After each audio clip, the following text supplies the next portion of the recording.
제가 지난 주일 성령으로 변화된 베드로가 이제는 백성들 앞에서 담대히 예수 그리스도의 복음을 전하는 모습을 함께 말씀을 통해 살펴봤어요.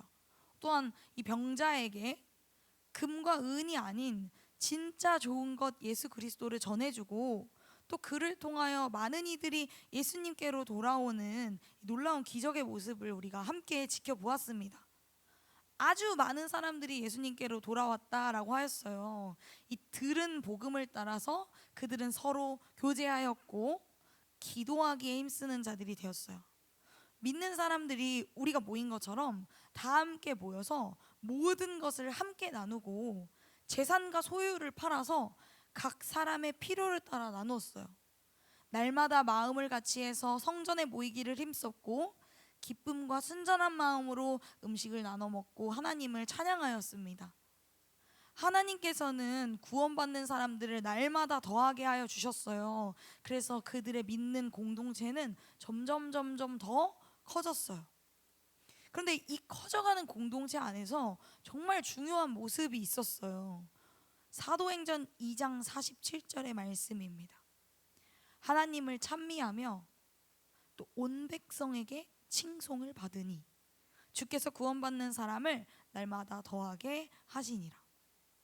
이 초대교회 공동체 안에서 드러나는 이 모습에 여러 아름다움이 있었지만 그것은 오직 공동체 안에서만의 모습이 아니었다라는 거예요.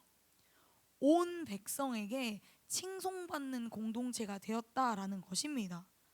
초대교회 공동체의 긍정적인 모습은 자기들끼리만이 아니라 외부 사람들이 보았을 때도 참으로 칭송할 만한 모습이었다라는 것이죠.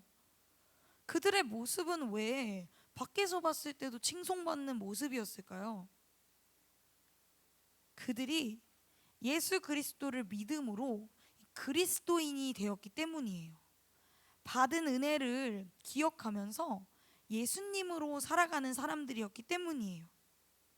다른 이들의 유익을 위하여 자기 자신을 버린 예수님의 모습과 꼭 닮은 모습으로 사는 사람들이었기 때문이에요. 우리 사랑하는 여러분, 우리는 그리스도인입니다.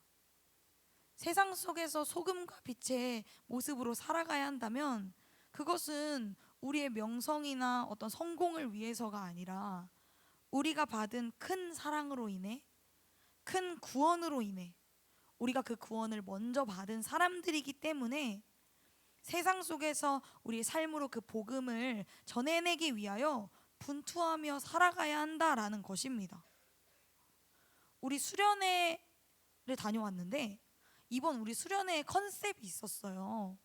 양평이라는 선수촌에 입소한 선수들이라는 컨셉을 가지고 우리가 수련회를 진행했습니다. 그리고 우리는 그곳에서 여러 차례 트레이닝이라는 이름의 이제 예배를 진행했어요. 그리고 제가 폐회 예배 때 우리 친구들에게 이야기했습니다. 우리는 이제 선수촌에서 퇴소할 것이고 이제 우리는 삶의 터전에서 진짜 경기를 치러내야 한다고요. 수련회를 가지 않은 친구들도 이것은 마찬가지입니다.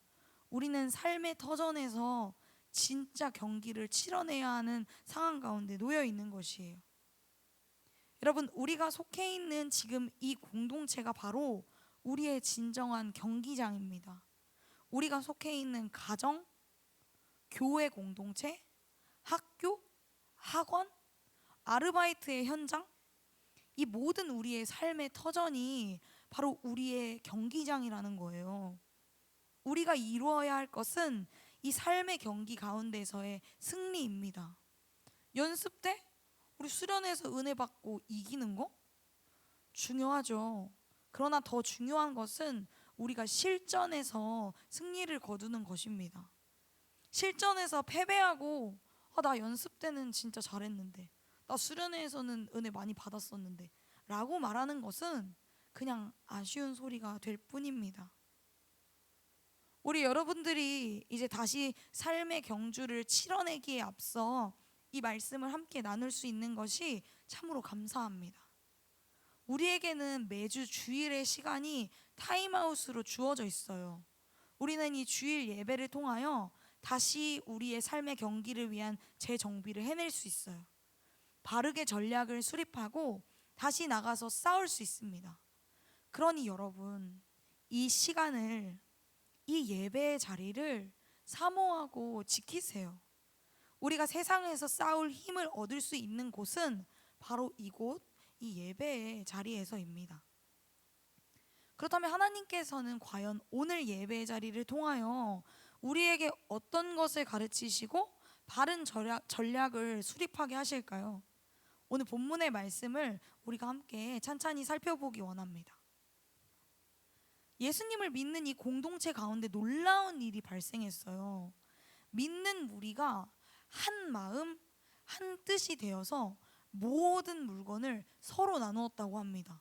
네 거 내 거가 없고 내 것도 네 거, 네 것도 내 거가 되는 삶이 이루어졌다라는 것이죠. 그리고 믿는 무리 안에요, 가난한 사람이 없어졌어요. 왜냐하면 밭과 집이 있는 자가 자기가 가진 이 밭과 집을 팔아서 각 사람의 필요에 따라서 나눠 주었기 때문이에요. 이 놀라운 일은, 야, 너 집 있으니까 집 팔아와, 너 돈 있으니까 그거 가지고 나눠 라고 해서 이루어진 일이 아니었습니다. 아주 자발적으로 이루어졌어요. 이 공동체 안의 사람들은 다른 이들의 유익을 위해 자기를 버리신 예수 그리스도의 모습으로 살아가고 있었기 때문에 그들은 다른 이의 유익을 위해 자신의 유익을 기꺼이 내어줄 수 있는 사람들이 되었습니다. 4장 32절에 보면 특별히 바나바라는 사람을 언급하고 있어요. 성경은 바나바의 이름과 그 행위를 특별히 이야기합니다. 구브로에서 난 레위족 사람이 있으니 이는 요셉이라. 사도들이 일컬어 이를 바나바라, 번역하면 위로의 아들이라 하니, 그가 밭이 있음에 팔아서 그 값을 가지고 사도들의 발 앞에 두니라. 이 바나바는 참 그리스도인의 대표자의 모습을 좀 하고 있었던 것 같아요. 그는 필요한 자들, 가난한 자들을 위하여 자기가 가지고 있었던 소유, 밭을 내다 팔았습니다. 하나님께서는 그 모습을 또 귀히 여겨주시사 말씀에 이 바나바의 사랑의 모습을 기록해 두셨어요. 참으로 온 백성에게 칭송받아 마땅한 이 공동체의 아름다운 모습이 계속해서 믿음의 공동체 안에서 이루어졌다라는 것이죠. 그런데 또 이 모습은 모든 사람의 모습은 아니었던 것 같습니다. 오늘 우리가 함께 읽은 본문의 말씀입니다.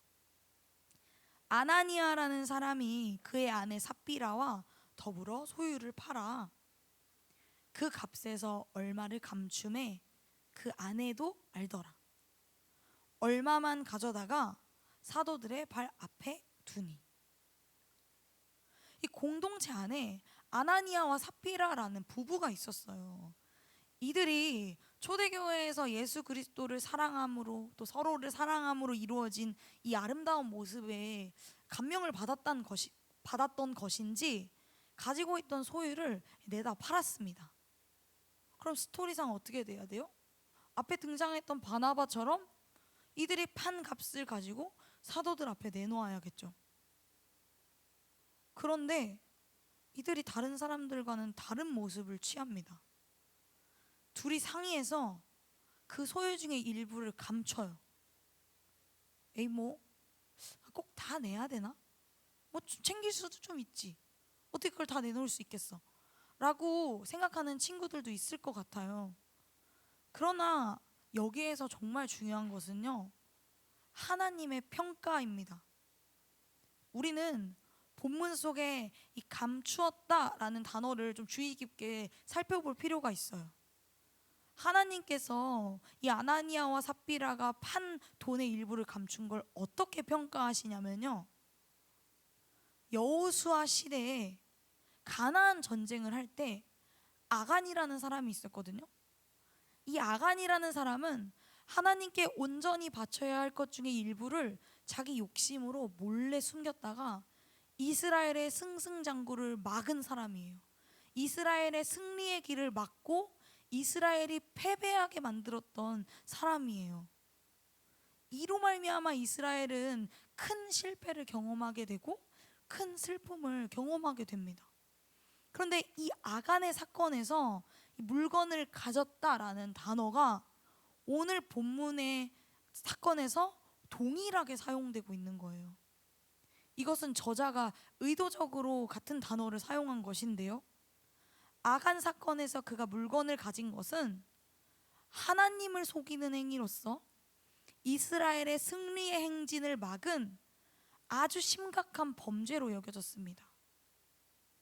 그런데 이 단어를 아나니아와 삽비라 부부의 감춤에 대해서 동일하게 사용하고 있다는 것은 아나니아와 삽비라의 감춤 또한 우리가 생각하는 정도의 단순한 감춤이 아니라는 거예요. 성령님께서 오셔서 참된 그리스도인들로서 성숙되어져 가고 있는 공동체, 하나 되어져 가고 성숙되어져 가고 있는 이 그리스도의 교회 공동체의 승리의 행진을 가로막는 심각한 범죄가 발생했다라고 하나님께서 지금 평가하고 계신 것이죠. 이에 하나님께서는 이것이 전부인 척 가지고 들고 온 아나니아를 징계하십니다. 베드로가 아나니아에게 얘기해요. 어찌하여 사탄이 네 마음에 가득하여 네가 성령을 속이고 땅값 얼마를 감추었느냐. 땅이 뭐 그대로 있을 땐 네 땅이 아니고 판 후에도 네 맘대로 할 수가 없더냐. 어찌하여 이 일을 네 마음에 두었느냐. 사람에게 거짓말한 것이 아니요 하나님께로다. 베드로는 아나니아의 범죄의 원인이 사탄이 네 마음에 가득하여 이루어진 것이라고 이야기합니다. 아나니아가 돈을 숨기기로 작정한 것, 교회에게 거짓말을 하기로 작정한 것이 사탄이 그의 마음을 가득 채운 결과라는 것입니다. 그런데 이 본문을 보면 우리가 그렇게 생각해 볼 수도 있을 것 같아요. 아니, 사탄은 세지 않아요? 사탄이 우리 마음을 유혹하고 사로잡으려고 하면 우리가 거기 사로잡힐 수밖에 없는 거 아닌가요? 우리가 그 유혹에 지지 않고 어떻게 이길 수 있어요? 여러분, 우리는 이를 위해서 예수님의 죽으심과 부활의 사건을 기억할 필요가 있는 거예요. 예수님께서 십자가에 못 박혀 죽으시고 부활하셔서 우리를 구원하셨다는 것은 사탄, 죄 아래에 완벽하게 매여 있던 우리를 그 권세 아래서 건져내셔서 하나님 편으로 옮기셨다라는 것입니다. 죄가 다시는 우리를 주장할 수 없도록 하셨다는 거예요. 어떻게요? 갈라디아서 5장 16절 17절의 말씀입니다. 내가 이르노니 너희는 성령을 따라 행하라. 그리하면 육체의 욕심을 이루지 아니하리라. 육체의 소욕은 성령을 거스르고 성령은 육체를 거스르나니 이 둘이 서로 대적하므로 너희가 원하는 것을 하지 못하게 하려 함이라. 예수님의 죽으심과 부활에 믿음으로 연합된 우리는요, 성령님께서 우리 가운데 거하시면서 우리가 육체의 욕심을 따르고자 하는 마음, 우리의 욕망을 따르고자 하는 마음을 따라가지 않을 수 있게 해주신다라는 거예요. 우리가 성령님을 따라 살려고 할 때에 성령께서 우리 육체의 욕심과 싸우시며 우리가 원하는 것을 하지 않을 수 있게 해주신다라는 거예요. 예수님의 죽으심과 부활 그리고 성령님의 오심으로 말미암아 이 모든 일이 이미 이루어졌다라는 것입니다. 그래서 우리가 때로 연약함으로 우리의 욕심을 따라갈 수도 있으나 우리는 욕심과 죄 아래에 굴복된 사람이 아니라는 것이죠. 그런데 오늘 말씀 속에 아나니아가 사탄이 마음에 가득하도록 내버려 둔 것입니다. 성령을 따르지 않고 자신의 육체의 욕심을 따르기로 결단한 거예요. 그리고 그것을 생각하면서 그친 것이 아니라 실제로 행하기까지 합니다. 결과는 어떤가요? 하나님 앞에 지은 죄가 밝히 모든 사람에게 드러나게 되고 그는 즉시 죽음에 이르게 됩니다. 젊은이들이 그를 메고 장사하러 갔어요. 이 일에 대해서 듣는 사람이 이 놀랍고 두려운 일에 대하여 크게 두려워하게 되었습니다. 그런데 3시간 뒤에 이 아나니아의 아내 삽비라가 같은 모습으로 등장해요. 베드로는 또 이게 전부인 것처럼 들고 오는 삽비라에게, 삽비라의 양심에게 말을 겁니다. 그 땅 판 값이 이것뿐이냐? 내게 말하라. 과연 여러분, 삽비라는 사탄이 그의 마음을 차지하게 뒀을까요? 아니면 베드로의 말에 따라, 성령을 따라 진실을 고백했을까요? 여러분, 우리 말씀에서 읽은 바와 같이 삽비라 또한 마찬가지였습니다. 그는 그 육체의 욕심을 따라 네, 이것뿐입니다 라고 얘기해요. 베드로는 삽비라에게 가르쳐요. 이것이 결코 가벼운 것이 아니라 네가 지금 주의 영을 시험하는 것이다. 곧 삽비라 또한 엎드러지고 남편의 시신을 장사하고 돌아온 사람들이 삽비라를 들쳐매고 또 장사하러 갑니다. 이 일은 온 교회와 이 일을 듣는 모든 사람들이 다 크게 두려워하게 하는 계기가 되었어요. 여러분, 우리가 방금 말씀을 들었습니다. 도대체 무슨 일이 일어난 건가요? 아나니아와 삽비라가 전부 안 내놓고 좀 훔친 게 그렇게 잘못이었나요? 하나님 옹졸한 분이라고 생각하세요? 여러분, 그 누구도 아나니아와 삽비라에게 너 가진 밭을 팔아서 다 내놔라라고 한 적이 없어요. 그들의 행위는 오롯이 자발적으로 이루어진 헌신의 행위였습니다. 그들이 자발적으로 자신의 소유를 팔아 전부를 하나님과 공동체 앞에 내놓겠다고 헌신하였던 것이에요. 근데 그들의 마음이 중간에 바뀌었는지 어땠는지 그들은 하나님께 내놓기로 하였던 하나님의 것에 손을 대고 만 것이죠. 그리고는 손대지 않은 척, 전부를 내놓는 척, 온전한 것을 하나님 앞에 드리는 척 한 것이죠. 사람의 눈만 가리고 아웅하면 모든 일이 잘 끝날 거라고 생각한 거예요. 야, 누가 알겠어. 이 일은 우리 둘밖에 모르니까 잘 마무리될 거고 우리 또한 바나바처럼 사람들에게 인정받고 사랑받겠지. 그럼 우리는 명성도 얻고 칭찬도 얻고 재산도 고스란히 다 챙기게 되는 거야. 야, 진짜 어리석은 놈들 아니냐? 이 생각을 왜 못해?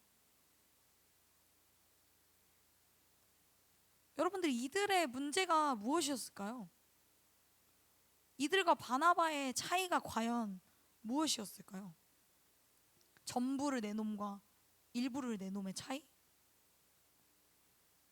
여러분, 이들의 차이는 이 마음의 동기의 차이였어요. 다른 그리스도인들과 바나바의 동기는 그냥 예수 그리스도였습니다. 내가 은혜를 받았으니까 예수님 닮기 위한 목적으로, 예수님 사랑하니까, 나를 먼저 사랑해 주신 예수님 사랑하니까 예수님을 향한 이 주체할 수 없는 사랑과 또 예수님께서 피 흘려서 사신 내 형제 자매에 대한 사랑으로 그것이 동기가 되어서 이들은 행했어요. 그러나 아나니아와 삽비라에게는 다른 동기가 있었던 것 같습니다. 예수님을 닮은 사랑의 모습이 아니라 사람들에게서의 칭송, 신앙적으로 그럴듯해 보이는 것이 그들의 더 큰 동기가 되었던 것 같아요. 이 동기가 잘못돼 버리니까 뭐 진심으로 시작된 헌신이었을지 몰라도 진행 단계에서 방향을 잃게 됩니다. 이 그들의 마음 가운데 어느새 내 유익, 내가 챙기고 싶은 것에 대한 마음이 피어나기 시작하고 그들은 마침내 하나님 앞에 범죄를 저지르게 된 것이에요. 여러분, 근데 아나니아와 삽비라의 이 모습이 우리 삶 가운데서도 사실 굉장히 자주 일어나는 일입니다. 우리 분명히 하나님께 다들 어떤 모습으로든 헌신하겠다고 작정하고 했다가도 시험 기간이 찾아오면, 체력적으로 내가 좀 지치는 상황이 찾아오면, 관계적인 어려움이나 어떤 나를 흔들 만한 상황이 찾아오면 하나둘씩 나의 유익을 자꾸 생각하게 되는 것이죠. 그래서 내 헌신과 나의 내놓겠다라고 했던 그 마음들 하나둘씩 감추게 되는 우리를 발견하게 되는 것이죠. 처음에 하나님을 사랑한다고 했던 내 모습과 열정은 온데간데 없고 점점 그냥 전부인 것처럼 내놓지만 사실은 나의 유익과 여유를 다 움켜쥐고 있는 우리를 발견하게 되는 것이죠. 근데 이게 왜 그렇다고요? 우리 헌신의 동기가 어느새 왜곡되었을 수 있다고요.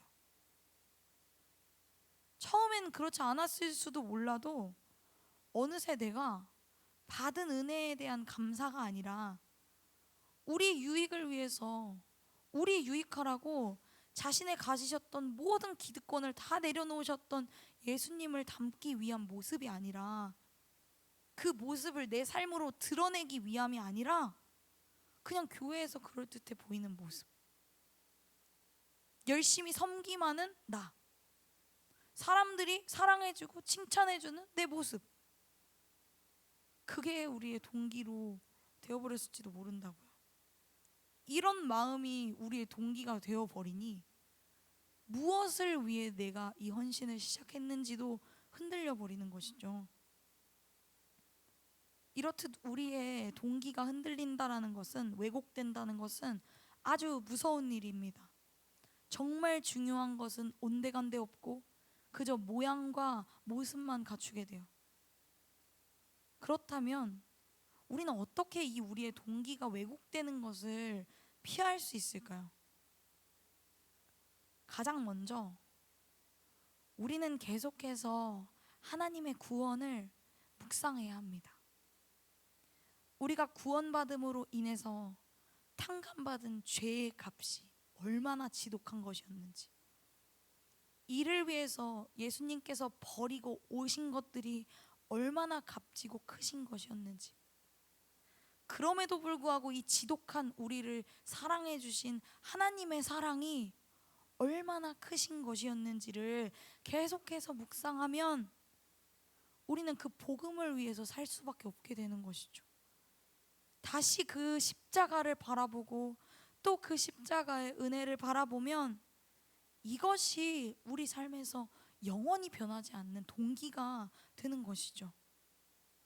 사랑하는 여러분, 우리가 바른 삶의 동기를 가지고 살아가는 사람들이 되기를 바랍니다. 다음으로 우리는 서로를 돌아보아 주어야 해요. 여러분, 만약에 아나니아나 혹은 삽비라가 둘이 대화하던 중에 야, 우리 이러지 말자, 야, 이거는 죄인 것 같아, 우리 하나님 앞에 이러지 말자 라고 이야기했다면, 이야기해 줄 수 있는 사람이었다면, 그리하여 서로를 정신 차리게 해주었다면 과연 이런 비극이 일어났을까요? 아나니아도 삽비라도 모두 살게 되었을지 모르는 일입니다. 그러나 이들에게는 서로가 서로를 망하게 하는 존재였을 뿐, 서로가 맹인된 자들로서 멸망으로 이끌어주는 존재였을 뿐이었어요. 그들에게 서로의 생각을 말려줄 수 있는 사람이 한 명이라도 있었으면 얼마나 좋았을까요? 여러분, 우리는 어때요? 여러분, 우리 서로를 돌아봐서 야, 우리 이러면 안 될 것 같아, 이렇게 말해주는 사람인가요? 야, 이거 죄인 것 같아, 하나님 기뻐하지 않으실 것 같아, 우리 그만하자 라고 말하는 모습이 우리 안에 있나요? 아니면 오히려 서로 손을 붙잡고 멸망 가운데로, 죄 가운데로 나아가고 있지는 않나요? 다 같이 힘을 얻어서, 용기를 얻어서 하나님께서 슬퍼하시는 일을 하고 있지는 않나요? 혹시 사랑의 마음으로 정말 짜내고 짜내서 얘들아 이건 죄인 것 같아 라고 말하는 동역자에게 눈치를 주고 있진 않나요? 여러분, 우리가 서로를 돌아보아서 서로를 이끌어줄 수 있는 존재들이 되기를 원합니다. 여러분, 동기라는 말의 뜻을 알고 계신가요? 학교나 훈련소 따위에서의 같은 기수를 이야기합니다. 지금 함께하고 있는 우리 모두를 고등부 동기라고 해볼 수 있겠어요? 그리고 특히 더 잘게 쪼개보면 각 학년을 동기라고 칭해볼 수 있겠죠. 여러분, 우리가 이 고등부 안에서 우리를 서로 돌아보아 우리의 친구들을, 우리의 동기들을 바르게 이끌어줄 수 있는 존재들이 되기를 원합니다. 우리 사랑하는 고등부 공동체 여러분, 우리 말씀을 들었습니다. 우리는 내일부터 더욱 본격적으로 삶의 자리, 이 각각 학교, 가정, 또 아르바이트의 현장, 학원 등에 나아가서 경기를 치르게 될 거예요. 우리가 경기 가운데 취해야 하는 태도는 무엇입니까? 우리가 어떤 동기를 가지고 그 경기장에 나아갈 때 우리가 힘써 경기를 승리해낼 수 있겠습니까? 받은 은혜로 말미암은 바른 동기를 가지고 우리의 모든 경기 가운데 승리하시는 여러분들이 되시기를 바랍니다. 그리고 우리가 사랑하는 우리의 동기들, 사랑하는 우리 지체들을 돌아보아 서로를 끌어줄 수 있는 공동체가 되기를 원합니다. 죄 가운데 머물고 있는 지체가 있다면 정죄와 판단의 마음이 아니라 예수님의 사랑의 마음으로 우리 동기를 바르게 이끌어줄 수 있는 공동체가 되시기를, 바른 동기를 가지고 우리 동기들을 바르게 세워줄 수 있는 믿음의 공동체가 되시기를 예수 그리스도의 이름으로 간절히 소망합니다.